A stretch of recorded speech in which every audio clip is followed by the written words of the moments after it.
15th, and used to be that this day was known for tax time, but now this day is known to be the estate planning tips during these crazy times. We all have a long list of important should do, will do, need to do projects that we plan on getting done one day. But very few are as important and as meaningful as protecting our families and our children.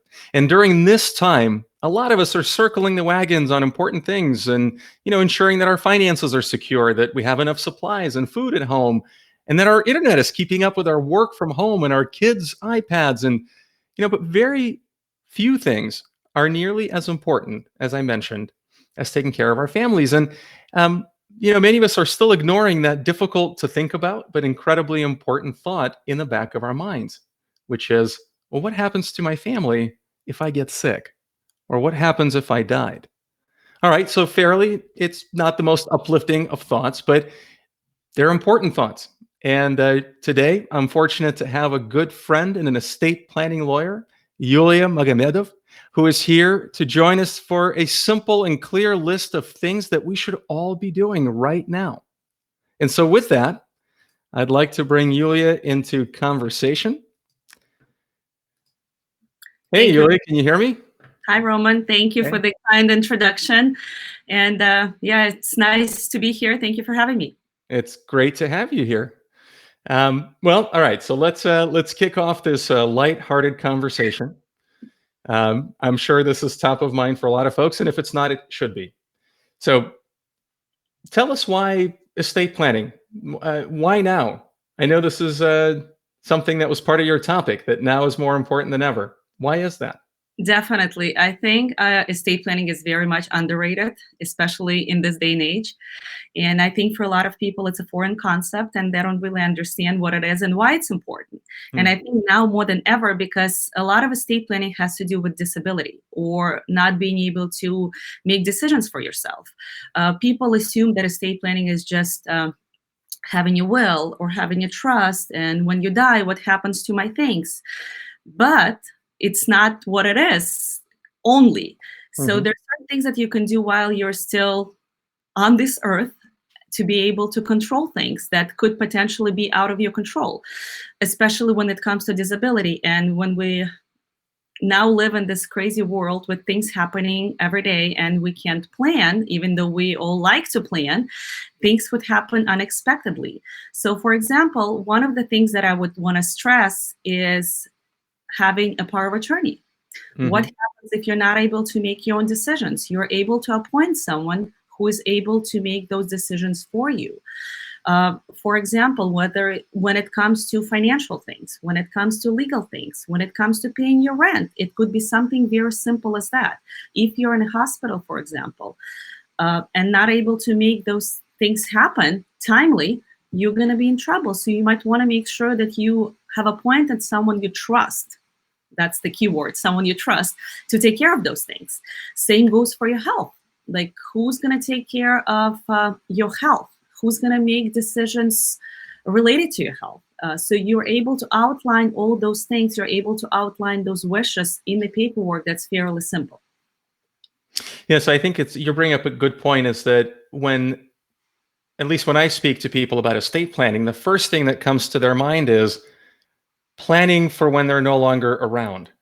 And it's true that there's definitely a lot of estate planning that can and should be done to protect our families and our loved ones when we're no longer around. But you bring up a good point, is that right now there's a chance of people ending up in a hospital and being cared for in a way that, they can't log into their accounts, or they can't do certain things.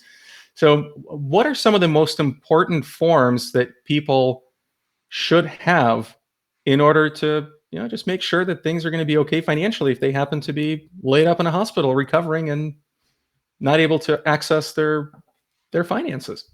And I'm glad you mentioned forms. There are actually forms out there that are statutory forms, meaning that they're approved by the state of California, that are available to people. And I think, Roman, you were going to highlighted. I have those forms available on my website as well, and you can just click on those.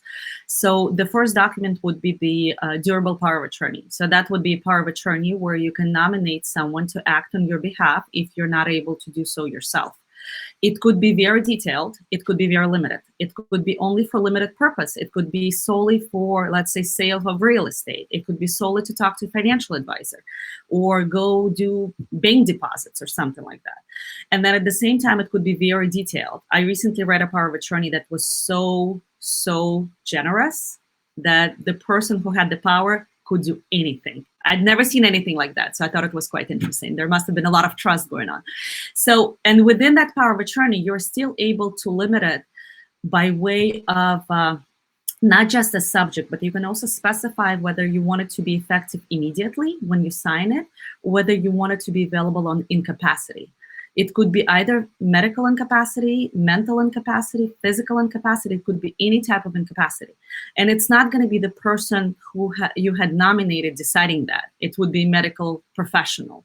So the person that you've nominated would not have any power until a doctor says so. So you have a little bit of wiggle room, I should say, because I have clients who say, oh, I don't want people just walking around making decisions for me. That's not what's going to happen. Unless there is a note from the doctor, power of attorney has no power, essentially. So that's the first document. The second document would be, it's called, in California, it's called an advanced healthcare directive. Everywhere else in the country, it's called a living will. That's why we always hear, oh, I have a living will, or I don't have a living will. It's called a healthcare directive in California. Essentially, it's a power of attorney for healthcare. This is, again, could be very detailed, depends on your comfort level, or could be very limited. It could talk about your wishes concerning whether you want to be kept up on the machines when it comes to life prolonging treatment.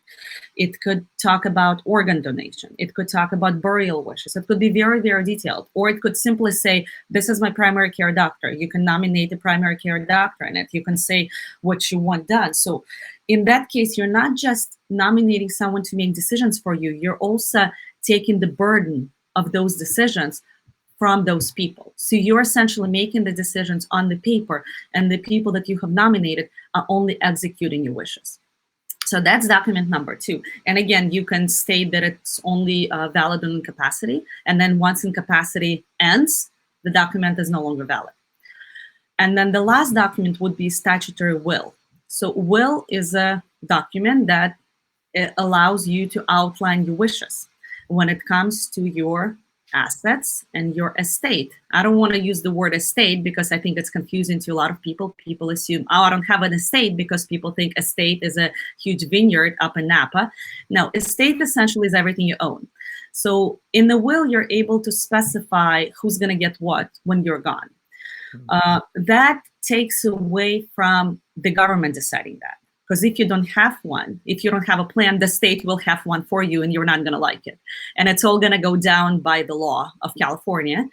And in the will, you're able to specify who's going to get what. And more importantly, I think for a lot of parents with minor children, in the will, you're able to specify whom you'd like to take care of your minor children if both parents were not around. And you're not appointing a guardian, you're nominating a guardian. Because when it comes to minors, courts want to have a final stamp of approval just to make sure there's no abuse or anything like that. So those are the most important 3 documents that you can have. There are forms available, as Roman mentioned, and I have them linked on my website. Having those could be a long-term solution for a lot of clients, but then at the same time, it could be very, very, very good short-term solution. And I think every single person over the age of 18 should have some kind of estate planning, whether it's a form that they just fill out for their own peace of mind, or whether they choose to speak with an attorney or use some other services they choose to do. But that's just something that everyone should think about. All right. So this is, I just put up the link to your website. And I think if folks go to that link there, you'll see those 3 documents that they can use. You know, one of the things that I've personally experienced when I think about our estate planning, or when I speak with our clients about their estate planning, it tends to be a very intimidating conversation, because whether that's a conversation they're having with someone else, or just an internal conversation. There's a lot of fears and a lot of emotions that we have to confront in order to make some of these decisions. And oftentimes, by human nature, if something is difficult to do, we tend not to do it. And I think it's so important. And right now, just being kind of having the spotlight on, unfortunately, people around us being sick and being in hospitals, and also the benefit of being at home and pausing our daily busy lives and spending more time with family. I think it's an important time for us to take some time to ask ourselves these questions, um, and then put some plans in place. Because at the end of the day, I do believe that it's for the benefit of the people that we care about and love the most. But one of the obvious kind of barriers right now is that we're all at home. And I might not be able to come in and talk to an attorney. I might not be able to get things notarized. The forms that you'd mentioned, are they valid right now? Or like, if I haven't done these forms yet, can I even do anything right now? That's a very good question. And I think that's something that a lot of estate planning attorneys are struggling with right now, to make sure whatever we do right now is valid and legal. When it comes to these documents, when it comes to the will, a will to be valid has to be signed by two witnesses. It doesn't need to be notarized. It has to have two witnesses. And the witnesses don't have to know you. They don't have to read the document. They're simply attesting the fact that you've signed the document and that you're not being forced to do anything. Having said that, obviously, finding two witnesses right now could be a challenge. So what the estate planning community that I'm a part of have agreed upon is, even if you put a simple sentence on the bottom of your will saying, this is my will and I understand what it says, but I'm unable to have it witnessed right now due to the circumstances we live in, but this is still my will and it should be valid, that should be enough for now. And many attorneys I've talked to, and then we've spoken about it, said that no one has an issue getting up in court and telling the judge that that will should be valid, because under the circumstances, this is just the situation we're in. Another thing to mention, there's such a thing as a written will. In legal jargon, it's called holographic will. You write it with your own handwriting. Interestingly enough, those wills do not have to have witnesses. They just need to have a date, your own handwriting, and a signature. I've talked to a few attorneys who said they actually told their clients, just take that statutory form and write it out in your own handwriting, and that's going to be a perfectly valid will. So that's an option as well. That's a great tip. Well, let me ask you another question, though. If I don't want to write out my whole will, can people in my household serve as witnesses? Unfortunately not. A witness could be a person who has no beneficial interest in your will. So I could be a witness, for example. But for example, my family members could not be my witnesses if they're receiving something from my estate. The same for you. So having said that, the consensus is that if there's an attestation that says that the full requirement could not be completed due to the circumstances we live in, that should suffice for the time being. But once the situation improves and you're able to get that proper attestation of the will with two witnesses, that could be done at a later time. Okay. Well, that's helpful. Can you just go back? I know you've mentioned three forms, and there's the will, power of attorney, and then the healthcare directives.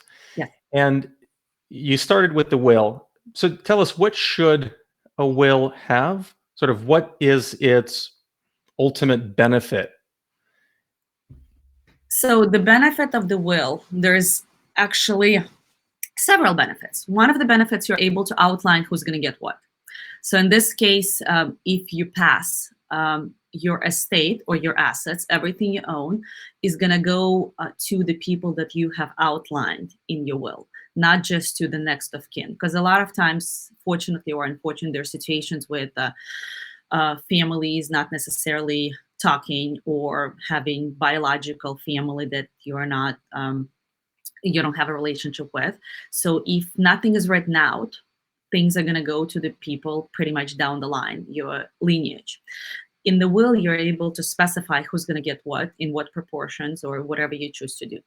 Another very important thing about a will, which I think is the most important, being a parent, is that this is where you can specify who's going to take care of your minor children if something were to happen Mm. to you. So I think that's one of the most important things that you could do in the will.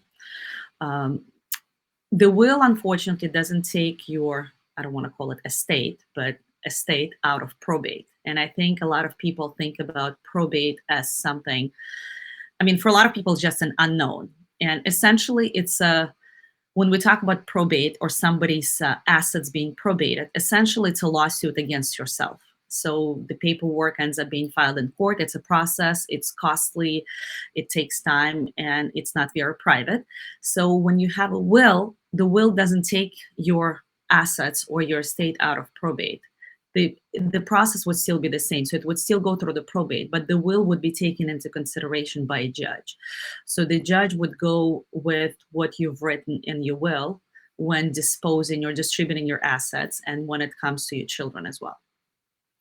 All right. So I'm going to pause here for a second, but take us through a situation if, let's say, something happens to me, and Let's you know, take what's that? let's take somebody else. Well, I don't want to pick on anybody else. I'll pick on myself. But if something happens, and let's just say I'm an average family. I have a house, some money in a retirement plan. I've got some money in the bank. Personal property. Like, what happens at that point? Whether I have a will, and let's just say I do. I wrote it out just as you have suggested. What happens to me or to my estate at that point?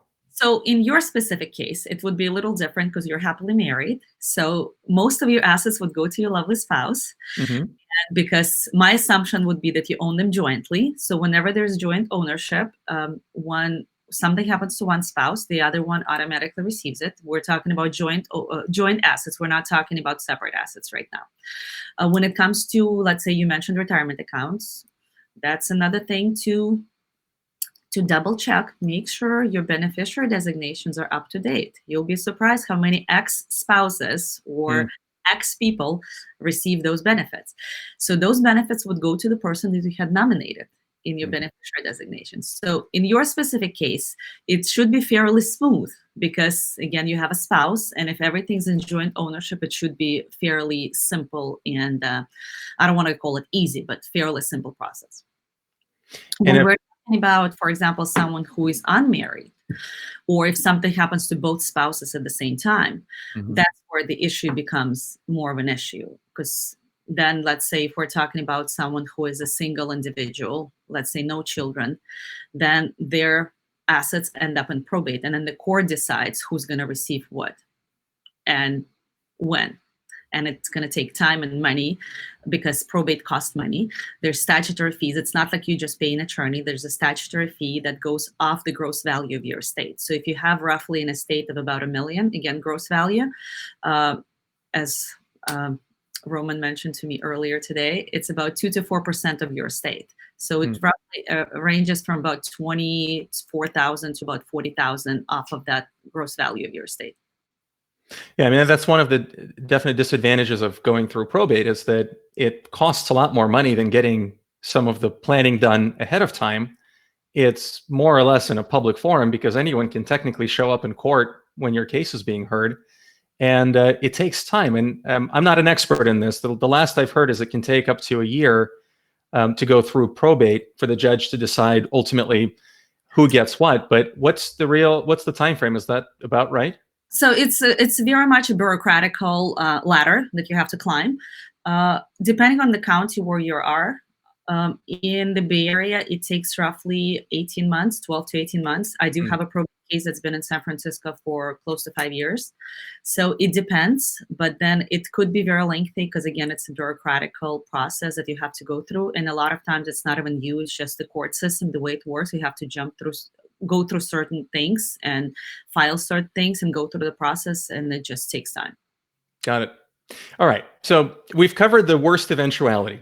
I'm not around, and happily married or not, at some point, if I want to ensure that my assets are passed on to the kids or to the other family members, I should have a will. And if nothing else, that would be instructions to the judge to distribute according to my wishes.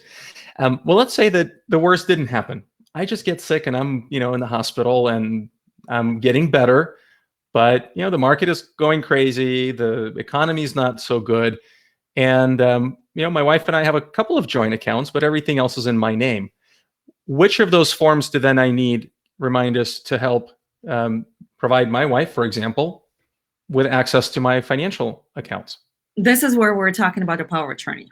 So power of Okay. attorney, where you can nominate a person or a trusted individual to make those decisions for you. And actually, there was a fairly um, interesting case several years ago where it's about the medical power of attorney. So I'll cover that when we get to that. But power of Hmm. attorney. So anything that has to do with financial, legal. I actually was just talking to a friend, and they're potentially thinking about buying a house in a different state, and her husband is traveling. So she was like, "Oh, can he sign a power of attorney for me to sign all the documents?" I'm like, "Yes." So that's because if you're buying jointly and you want to, or even if he wants to buy it for himself or somebody wants to buy it for somebody, you can sign a power of attorney allowing that person to have those powers. And I know you mentioned this earlier, and I just wanted to clarify that if I'm writing a power of attorney, giving somebody else effectively control over some aspect, I can decide how much control I'm giving away. And so it could be kind of blanket. You can make any decisions to being very, very specific. And the question I guess I have in my mind is, can I select different people for different things? Is That's a that very prudent or is not? Yes, you can. And I actually talk to families about it all the time. I say it doesn't have to be the same person. You might have a brother who is a financial guru, and you have a sister who is a lawyer. So you might want to split those powers up. You want to Hmm. pick the person who is most suitable for that specific scenario. When you're dealing with the form, for example, a form does have boxes, and you just check the boxes. And Hmm. I believe it also allows you to nominate different people. When I write powers of attorneys for my clients, which is a standalone document, that could be very flexible because you can specify, especially for, let's say, if we're talking about business owners, right? Hmm. You're a business owner, I'm a business owner. So the question is, what happens if I'm not around? I'm still alive, but I'm not able to function and serve my clients. So in the power of attorney, you can specify and say, if I'm not able to work, I want an X person, like you specifically can nominate somebody who can come in and take care of your clients for the time being, which I think is the best thing you can do for your clients. And you can be as specific, and you can do it any way you'd like. I've had clients who said, if I'm incapacitated for the period of 0 to 6 months, I want this agent to be able to carry on with my business as normal. But if my incapacity lasts for more than 6 months, I want them to take steps winding down the business. So you could make those decisions while you still can, just to make sure that that transition happens peacefully and especially for the sake of your clients. That's a great point. I mean, that's a part of our business kind of continuity plan that I think a lot of people might not necessarily think in terms of their personal estate planning, but the two are very, very closely connected, especially when you talk about the flexibility of assigning different powers to different individuals. Definitely. All right, so we've covered the will, we've covered the power of attorney. The third, we've got the healthcare directives. I know this is the one that kind of gets the most icky feeling about it because it kind of deals with the inevitable of not being around in as positive of a way as you can. Like, should people fill out this form or should they just ignore it for now? So I look at it from the legal perspective, of course, and Mhm. pragmatical and logical. I think when you take those steps and read through the form and make those decisions, you're making it so much easier for your loved ones because you're making those decisions instead of them having to do it. Because those are extremely difficult decisions, and not everyone is comfortable even reading about it. I had a client who told me flat in my face, I don't want to think about death. I don't want to talk about death, let alone write about it. So It depends. We all think differently. We all have touchy subjects that are touchy to us. But I think what we do when we fill out those forms is we actually take that burden away from our loved ones. Because I've witnessed families with loved ones being on the machines where it tears the family apart because side of the family wants to keep them alive, another part of the family wants to stop the suffering, and it's a difficult subject. But then if you're able to think about it, I think you should. If you cannot think about it, then in the directive you can say, I'm giving my agent the power to make those decisions. That's it. But at least you have somebody who's going to make those decisions if you're not able to make those yourself. And it could be very detailed and very specific. I've had clients who've thought about it, their burial wishes, how they want to have a huge party and it's all going to be paid for. So there's some people who they want to celebrate life. They're not thinking about it as a gruesome way of going. They're thinking about it as a positive. They're taking the burden away from their families and they want the family to celebrate. So that's just a different approach. See, I was hoping you would put a positive spin. I didn't think that was possible, but you pulled it off. Thank you. All right. So we've talked about the three kind of essential documents. Got the will, the power of attorney, and the healthcare directive. Again, I know that in most kind of normal circumstances, the advice is if you're ready, go see an estate planning attorney and let them guide you through this process because you don't want to get them wrong. Given that we are where we are, you're saying fill them out, if nothing else, by hand, and that gives you the greatest likelihood of not being challenged. But can people still come to an attorney? Can they come to you, for example, and still have work done? Or is the estate planning world in shutdown? Actually, the estate planning world is booming as never before. The biggest issue, obviously, is signing the documents. Most attorneys do video conferences. I've done that as well. We do Zoom conferences. We do phone calls. Not many people do in-person meetings these days for the obvious reasons. What happens as well, so what I've done with clients, I've actually just printed a whole estate plan for the client, so it's all ready to go, and I'm shipping a binder to them with the instructions on what to do. So even when things need to get notarized, for example, there's 3 options right now. Unfortunately, California is not one of the states that allows online notary. There are 18 states that allow it. California is not one of them. So I'm hoping that legislature is going to do something about it, because I know New Jersey temporarily allowed it during the crisis, but California hasn't done it yet. So one option is the documents get shipped to you. There's a mobile notary who comes to your house. Not everyone wants to see random people at their house, or for some people it might not work. The other option, you go to UPS store. UPS stores are still open. You can get it notarized there. That's option number 2. Number 3, because there are still states who allow online notaries, you can have it notarized online through a different state. And from what I've read, and I've done some research on it, if it's notarized per the laws of the state where it's allowed, it's legal notary. So that's number 3.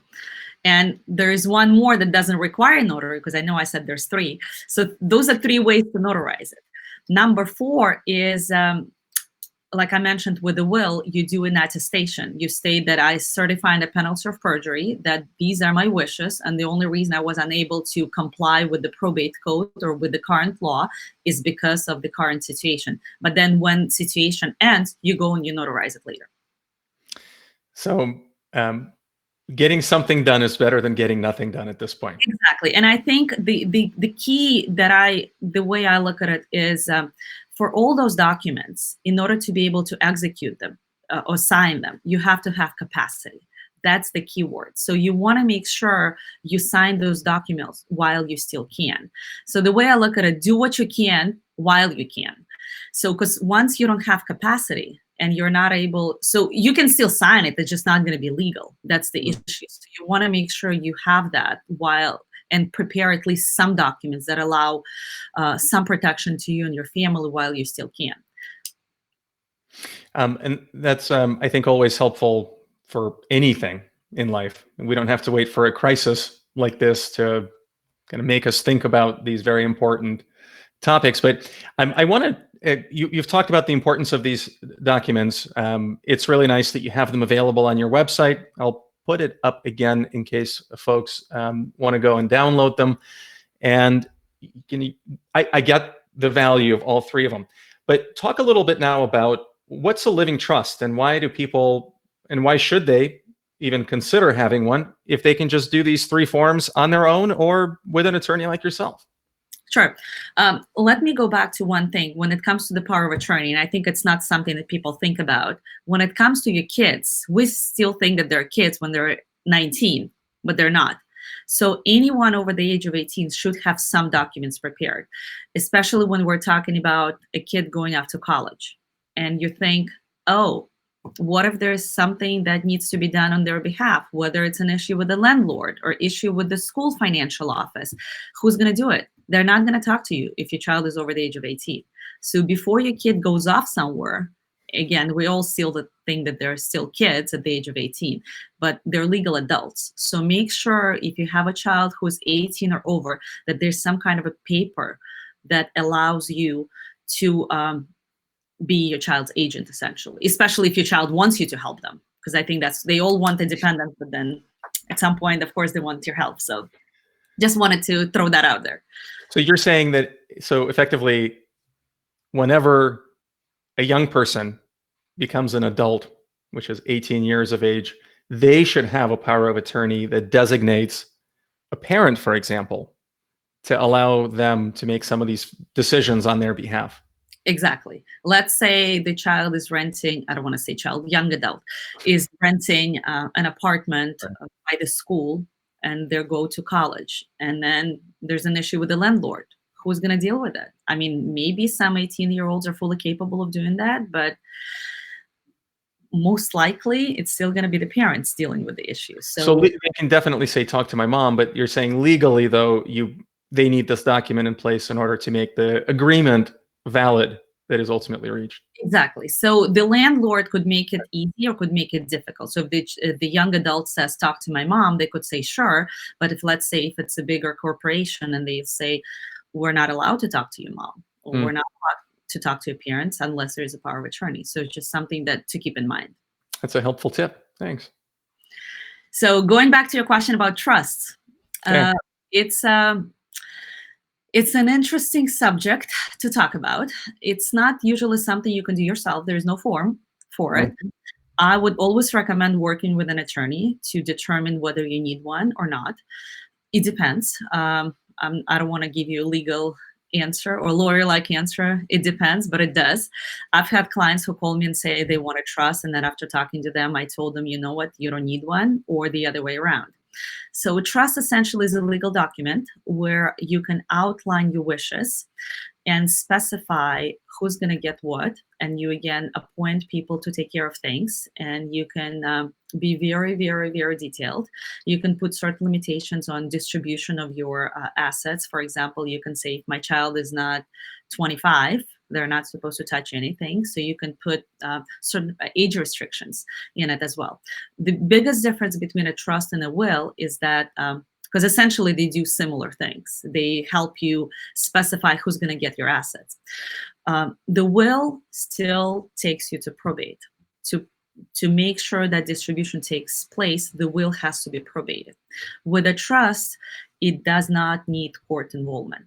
So what happens is when you put things into a trust, or there is a trust that exists, things get decided and taken care of outside of the legal system. So there's no reason to go to court to take care of things or to pass them down to your heirs. And let's say in the will, if you say things are going to, because most people with kids say everything is going to my kids in equal shares. I mean, that's the nature of, I think, the parenthood. So if it's going down by a will, a kid becomes an adult at the age of 18. So if parents are no longer around, the child automatically receives everything they're entitled to at the age of 18. There's no way to put any limitations on it. In a trust, however, you can say, I want my child to receive, let's say, 50% at the age of 25 and 50% at the age of 30. You can be a little bit more flexible with how you distribute things. And you have more options about how to give things and how to give them away. You still have to appoint a trusted individual who's going to take care of those things while because we're talking about distribution that's happening when, let's say, both parents are gone. Right. So you would still have to nominate someone to take care of that, but it's going to be a process that's a little easier and it's not court supervised.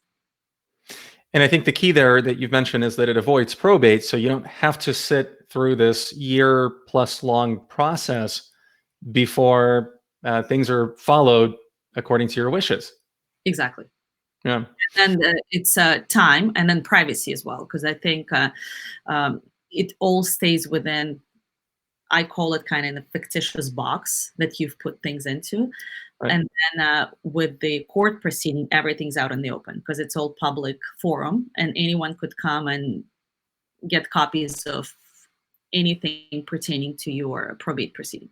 Yeah. I think that that's over the last several years, unfortunately, as various celebrities or public figures pass away, it's amazing to see some of their estates end up in court, and you could virtually see everything that was part of their lives, which is kind of a crazy process. But I can see the reason why most people might want to avoid that, even if we're not celebrities or public figures, but we are in our own lives.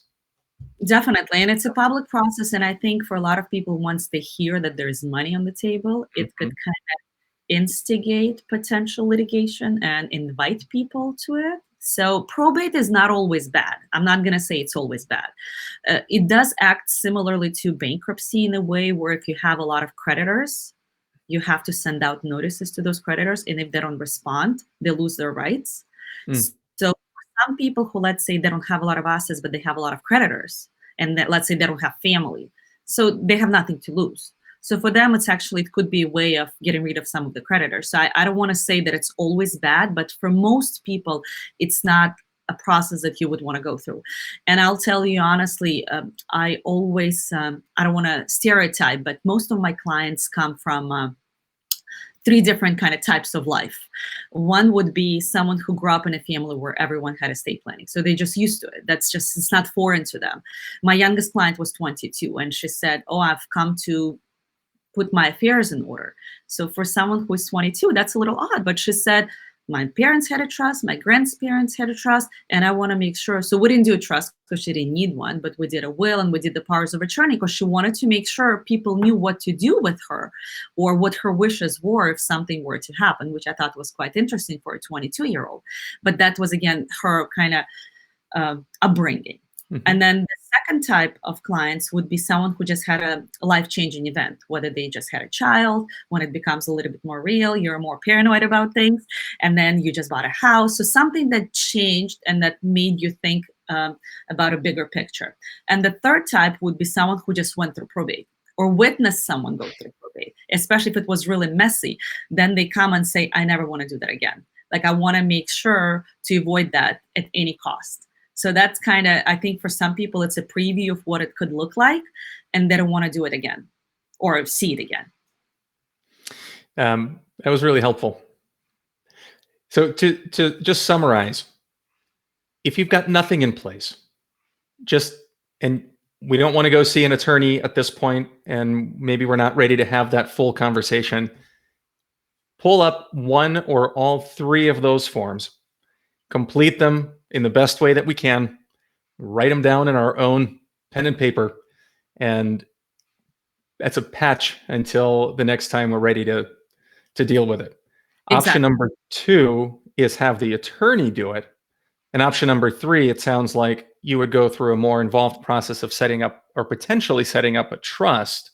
And then all of those other documents get sort of wrapped up underneath or within the trust engagement. Is that a fair way to say it? It is, yes. Perfect. So all these documents that are form-based, they're out there, they're available. Again, like I mentioned earlier, they're California approved. You just want to make sure you have capacity and you're able to create them. It is something that could be done under supervision of an attorney. It doesn't usually make sense. They're pretty self-explanatory. Similar documents could be done by an attorney, but there would be specifically done for you. So there would be a little bit more flexible with more, you can add provisions, take out provisions. So that would be a little bit different. But again, it could be, you can always consult with an attorney. I talk to clients all the time. Sometimes we don't end up working together because I would tell them, I don't think you need me. you can just do this and it's going to be fine for you. Even if for some people, it's a great short-term solution, like I mentioned earlier, but for some, it would be more of a long-term solution, which works Mhm. just fine. Another thing I was going to mention, when you do those things and you fill out the forms, don't forget to give a copy to the person you've nominated, because if you're incapacitated, it's a little too late to do it. I have clients who say, oh, I have all my forms. Great. Mhm. Where is it?